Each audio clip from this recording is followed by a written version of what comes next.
Bonjour tout le monde, petite vidéo pour reprendre un peu la lecture de la Nef des Fous ensemble. Je sais pas si j'arriverai vraiment à suivre le fil quotidiennement, enfin hebdomadairement comme je faisais avant. Parce que j'ai d'autres projets en route aussi.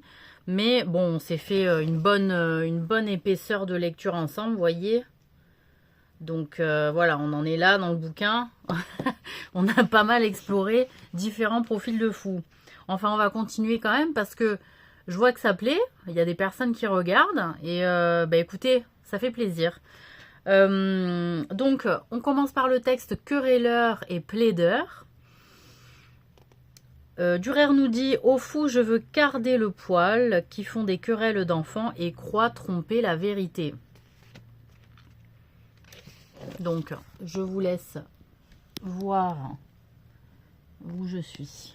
Je vois plus. Voilà. Donc, c'est une donzelle, hein, une princesse chevalière à qui on bande les yeux. Donc, sur ces fous-là, qu'un mot je dise, qui vont plaider pour tous les cas, ne veulent agir à l'amiable, pourvu qu'ils aient un beau procès pour traîner la cause en longueur et faire échec à l'équité.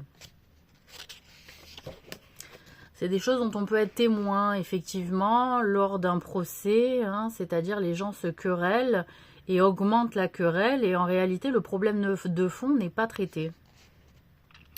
Se font des cités, quérir, excommunier, sonner, flétrir, comptant bien détourner la loi, modeler le droit à leur gré, tel un nez pétri dans la cire, sans voir qu'ils font d'eux le gibier, daubé à la sauce d'éclair, prévôt, robin, juge et tuteur, chacun veut être de la fête et saisir le plus beau poisson, s'emploie à étendre l'affaire sur la proie, ils jettent leur raie. Faisant d'un cas cause majeure, d'un ruisselet ils font rivière, il faut appointer des rhéteurs, ils les font venir de l'étranger, font venir des gens de l'étranger, et ouais, pour donner leur opinion, pour qu'ils donnent leur opinion sur affaire. Pour trouver les failles et voies et embrouiller le président, ensuite il faut passer des jours, les gages vont croître d'autant, frais de voyage et frais de bouche, plus élevés que principal, le persil vaut plus que le plat, plus qu'on obtient en gain de cause, et l'on continue à plaider. En bouchant les yeux de vérité, je voudrais voir à ces plaideurs planter la carde dans le cul. Voilà. Donc,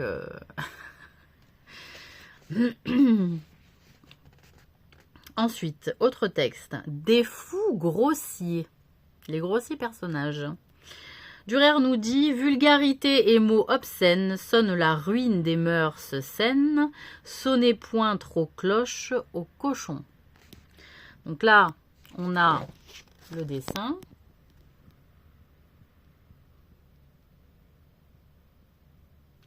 C'est un peu elliptique quand même ces dessins de Durer, mais je trouve ça très sympathique. Parce qu'il s'est vraiment embêté à faire un dessin pour chaque histoire. Franchement, c'est magnifique, c'est merveilleux.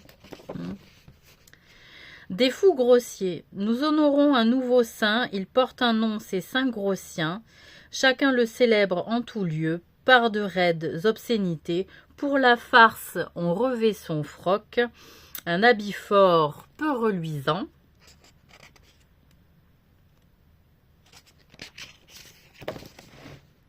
Bien mort et cire bien séant, le fou tient la truie par l'oreille et fait teinter au sa sonnaille en fière chanson gaillarde. Le cochon seul mène la danse, nef des fous allez à sa queue pour que ne sombre sous la charge, ce qui serait vraiment dommage. Car si les fous n'aimaient le vin, on le vendrait pour moins d'un liard, mais la truie a fait des pourceaux qui vont partout rire des sages. Nul n'a plus goût au jeu d'échecs, car le cochon est bien le roi. Qui dit les propos les plus gras, il est partout au premier rang. Qui sait parmi les tours pendables ceux du curé de Calemberg, ou ceux d'Ilsan, moine barbu, ce bouffon-là, il ira loin. Ce que disent et font les rustres, si Oreste l'eût vu, et oui, l'insensé qu'il est devenu l'eût tenu pour inconcevable. Jeannot Pochard n'y voit plus clair, tant sont les croquants avinés, sieur Soliveau mène le branle, avec Goulu et horde paillard. Les fous vont faire les cochons et soindre le lard à l'envi, du soin du pot de l'ânerie, du pot on ne voit pas le fond, et pour largement qu'ils y puisent, pour graisser pipe de musette, le ton ordurier se répand, il règne dans tous les foyers, la raison y est à l'étroit, ce qui se dit ou bien s'écrit. Provient tout droit de ce pot-là. Quand les fêtards se réunissent, le porc entonne les matines, puis la voix d'âne chante prime, à Saint-Grossien revient la tierce, les chapeliers disent la sexte, son texte est de feutre grossier, nonne, beuverie basson plein, on braille, on boit, à plein gosier, cochon va chanter les vêpres, reprise par obscénité, puis on attaque les complis, où l'on entonne plein ils sont. La graisse d'âne fait merveille, quand est mitigé de Saint-Doux, on s'entrelustre à ce lard gras, on veut à tel s'acoquiner, qui a l'audace qu'on n'a pas. On ne connaît ni foi ni Dieu, on ne veut qu'ordure salace, qui dit la pire en saleté, chacun le loue lui offre à boire. On rit à faire trembler les murs, on le presse de la redire, et l'on s'écrie « elle est bien bonne », sûr qu'ici on ne s'ennuie pas. Un fou va encourageant l'autre, gai, gai, hardi, bon compagnon, fétigrant scié et belli scié. Quelle joie a-t-on ici-bas, hormis d'être à boire entre amis, et donc buvons, faisons la fête. Le temps est court sur cette terre, il faut le passer au plaisir, quand on est mort, c'est pour la vie. Du bon temps c'en est bien fini, qui a jamais entendu dire qu'on soit revenu de l'enfer. Pour nous conter comment c'était, boire entre amis n'est pas péché, les curés parlent tant et plus, de tant de choses font pécher, mais si la faute était si grande, eux-mêmes ne la commettraient. Le curé nous parle du diable, comme le berger fait du loup. Faut-il pas qu'ils aient à parler ? C'est ainsi que jasent les fous, vivant en mal avec la meute, défient au monde et au bon Dieu, mais un jour on rira bien d'eux. Oula.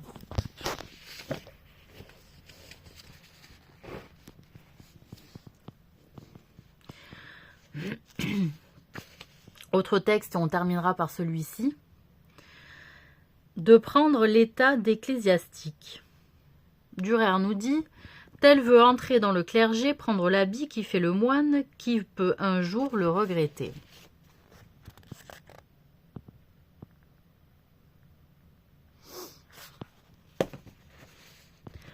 On va entendre maintenant d'autres folies mûres pour nef et qu'on fera bien d'écouter, tout paysan voudrait pour fils, curé nourri, à ne rien faire.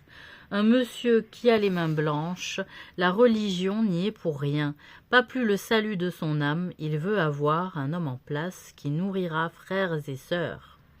À peine on le fait étudier, on dit il en sait bien assez, qu'a-t-il besoin de tant de science pourvu qu'il tienne sa prébande. Cléricature est méprisée comme un état de peu de poids, étant de nos jeunes curés sont savants autant que des singes, pour être guides des consciences qu'on ne saurait mener des vaches. Ils entendent aux choses d'église autant qu'Anne à pincer le luth, c'est la faute de nos évêques si ces gens entrent dans les ordres et qu'on leur donne charge d'âme. Oui, on s'est rendu compte que les moines entraient dans les ordres avec pour vocation d'apprendre sur la religion, mais qu'en réalité, ils en apprenaient très peu au cours de leur parcours et c'était volontaire.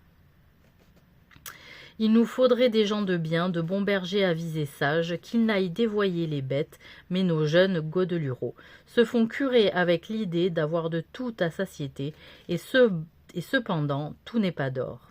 Ce qu'on voit briller au harnais, plus d'un s'y souillera les mains, tel se fait jeune ordonné prêtre, qui par la suite se maudit de n'avoir attendu un peu, car il s'est retrouvé mendiant.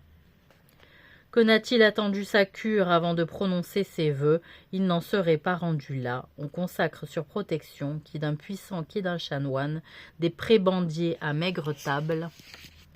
Il y en avait des curés qui regrettaient, des moines. On se prête entre soi ces titres, tel ainsi un document, espérant tromper son évêque, mais c'est lui-même qui y perd. Il n'est plus piteux animal qu'un pauvre curé affamé, il est partout dimé, taillé, par l'évêque vicaire et fisc, le châtelain et les amis, par sa bonne et par les marmots, ils sont là tous à le pousser, à finir dans la nef des fous, ayant perdu goût à la vie, mon Dieu pitié, tel dit la messe, qui ferait mieux de ne songer jamais à approcher l'autel, car Dieu ne veut pas de l'offrande. Faites empêcher par le pécheur, jadis Dieu parla à Moïse, que le bétail se tienne loin et n'approche le mont sacré.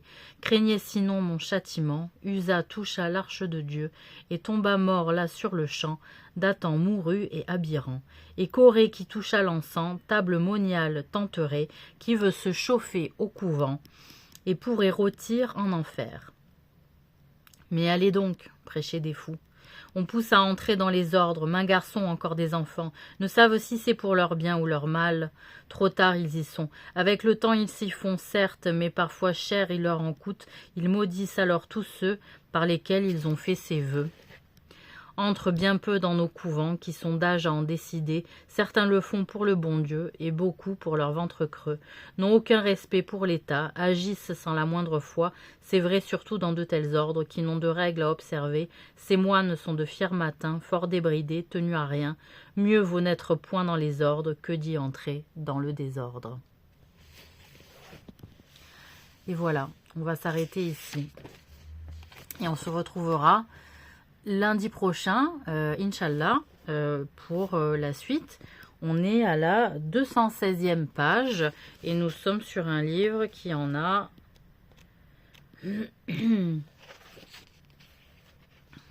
les textes s'arrêtent